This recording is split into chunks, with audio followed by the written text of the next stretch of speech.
मुगाच्या शेंगा खायला. अहो आता काय खरंच मुगाच्या शेंगा आहेत आणि त्या पण पिवळ्या मुगाच्या लय छान आहेत, एकदम मस्त अशा शेंगा. आणि ह्या जर मीठ टाकून जर पाण्यात उकळल्या ना भुईमुगाच्या शेंगांसारख्या.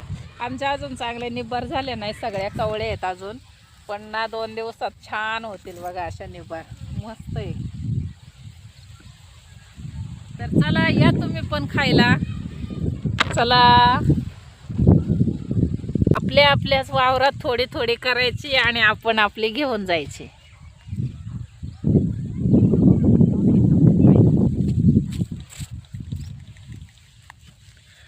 बस झाली, रोज ताजी ताजी एवढी न्यायची.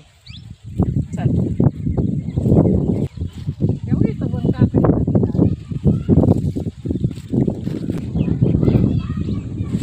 चला तर कढीपत्ता कोथिंबीर घेऊन मी निघाले घरी आणि सूर्य मावळायला चाललाय. तर त्याला नमस्कार करायचा आणि घरी निघायचं. उगवत्या सूर्याला तर कोणीही नमस्कार करतं आणि मावळत्या सूर्यावर हसतात, पण हसू नका, कारण आजचा दिवस खूप छान गेलाय असं बोला आणि त्याचे धन्यवाद माना.